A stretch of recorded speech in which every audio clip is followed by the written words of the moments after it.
Okay, so you want to mount some lighting on the front bumper of your Generation 3 Ford Raptor.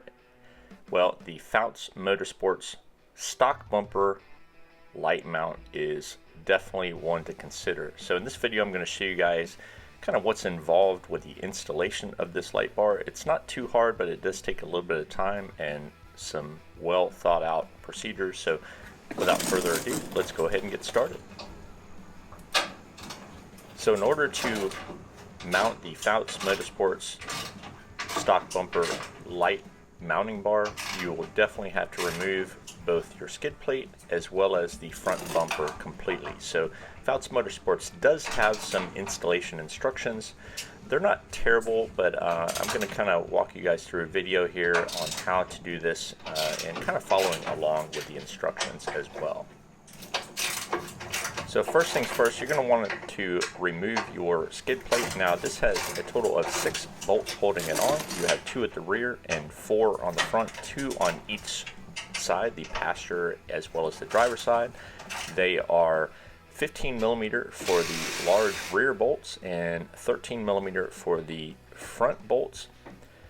The rear 2 bolts, when you remove those, there is a bar that's going to fall down, so try to make sure that you don't let that thing sling down and knock you in the head.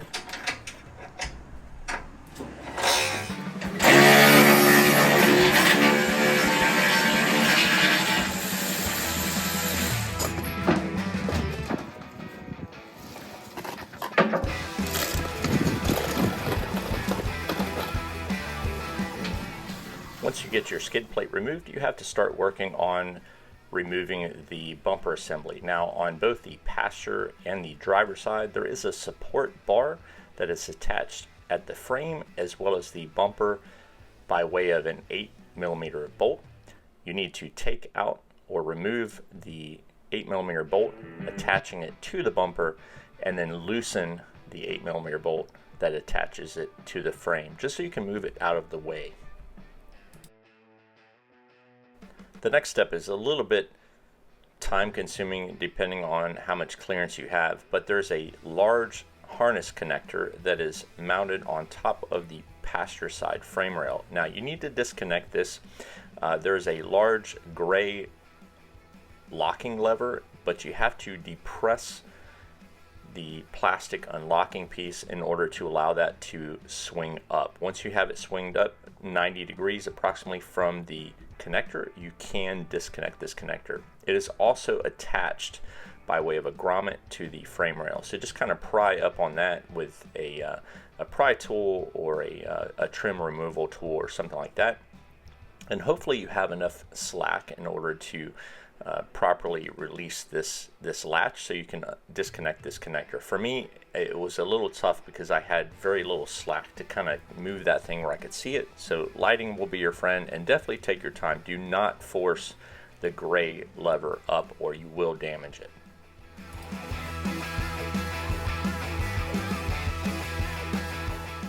Once you have disconnected the large connector on the passenger side frame rail, just inboard from that, working up towards the intercooler vents, there is also a small connector that's a little difficult to see, but if you look up there with the light you can see it.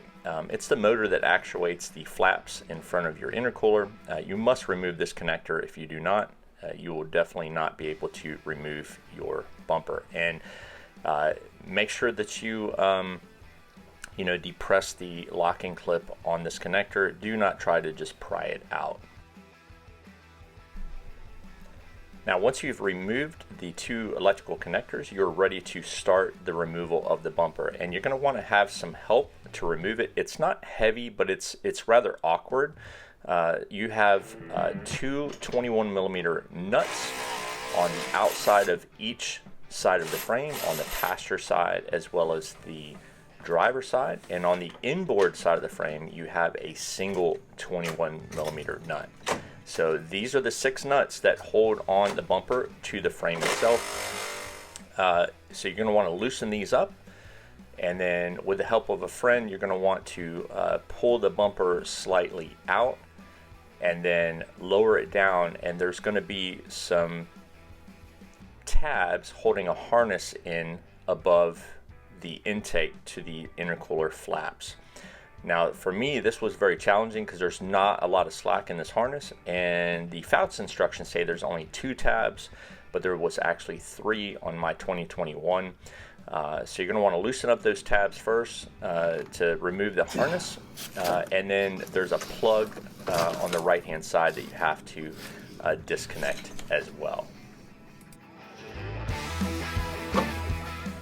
Now once you have removed this last connector, you can fully remove the bumper out.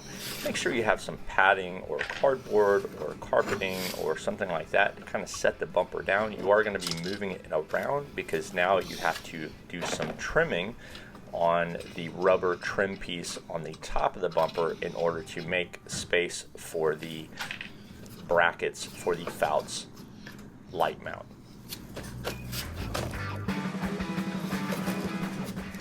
In order to remove the plastic and rubber trim on top of the bumper, it's a little frustrating. There is a tab on the end, and then you have some white clips that if you depress the back side of these clips, you can pull them out.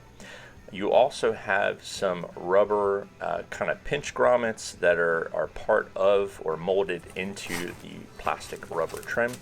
On mine, my Raptor is 4 years old. It is a 2021, and I found that the pinch rubber grommets on the plastic piece were quite hard, and they broke fairly easily. So Foutz does say you can just leave this trim completely off if you wanted, but I wanted to kind of trim it up for the brackets and leave it on as best I could. I tried to do first a low profile trim just with enough gap for the bracket to fit underneath, and that didn't quite work. So I ended up just cutting the section out with the proper width to allow for the brackets from the Foutz bar to slip past the rubber trim and then to be bolted onto the rear. So whichever way you decide to do it is fine. Just understand this step is going to take you some time. Depending on which method you want to do. Just trying to get the trim piece removed was quite a hassle on my bumper. Brake as well. So matter of fact, here I'll even show you one. So here's one of those guys right here. My truck's 4 years old, so this has never been off. So if you got a newer truck, you probably won't have as big of an issue. You know, rubber and stuff kind of gets hard over time, and I'm suspecting that's part of my issue here with this stuff. So just so you're aware, but once you get your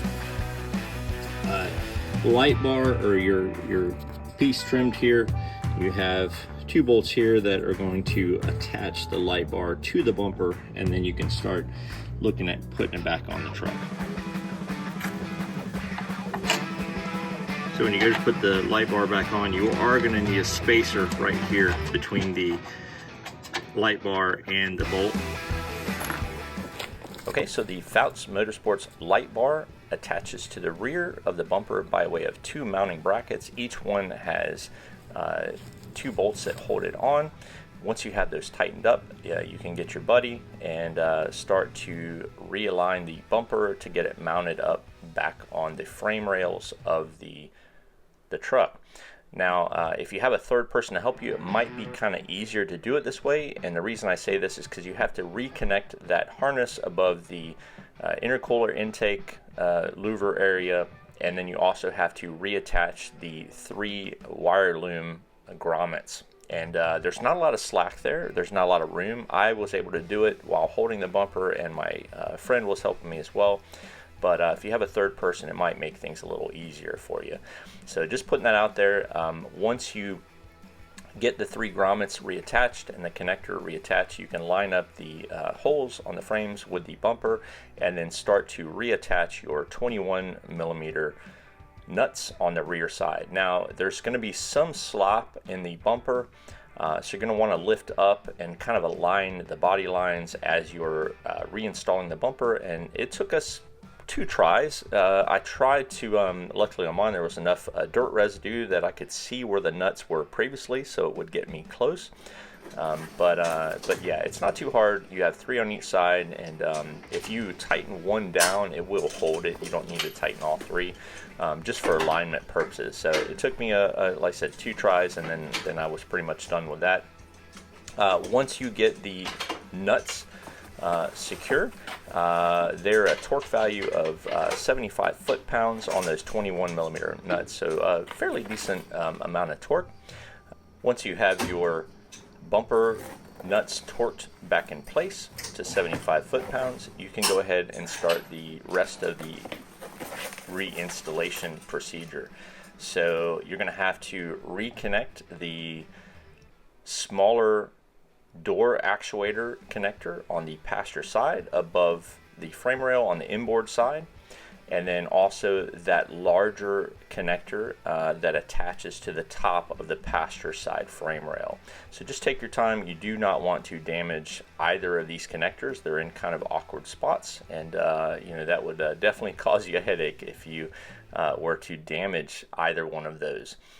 Once you get those connectors secured and connected, you can go ahead and start to tighten up or reattach the bumper supports on both the passenger and the driver's side.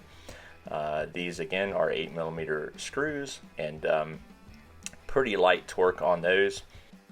And then finally, you can go ahead and reinstall your skid plate. Now the skid plate itself, you know, I kind of just supported the thing up there and then put the bolts in on the front, and then also the bar and the bolts on the rear. They're torqued to around 25 foot-pounds, so not super high torque, but they have a little bit of torque applied there. And that kind of wraps it up with the Foutz Motorsports stock bumper Generation 3 light mounting bar. Now, I have seen a couple complaints about vibrations. Now, Foutz did include some additional hardware that if you want to permanently mount the bar to your bumper, you can do so. There's 2 little brackets, and then some screws and washers and nuts and stuff like that. You know, what I had seen was some people said, oh, well, that it vibrates just a little bit. So if you're worried about that, you can better secure it, but just be mindful that you are going to permanently put holes inside of the top of your bumper. So I can't imagine that there are other light mounts for the front that don't have some sort of vibration. I mean, this is a, you know, an off-road truck. And the Foutz bar is very, very heavy duty. It is welded steel and then powder coated. But yeah, so if you're worried about that, that is an optional step for you. I opted out of doing that, but just making you guys aware. So anyways, that about wraps it up. If you guys have any sort of questions or comments, please put those down below. What do you guys think about this Foutz Motorsports stock bumper light bar installation? I'm really happy, pleased with the outcome of this. But yeah, look forward to some more Raptor content in the future. But for now, I appreciate everybody watching and subscribing, and I will catch you all in the next video. Y'all take it easy.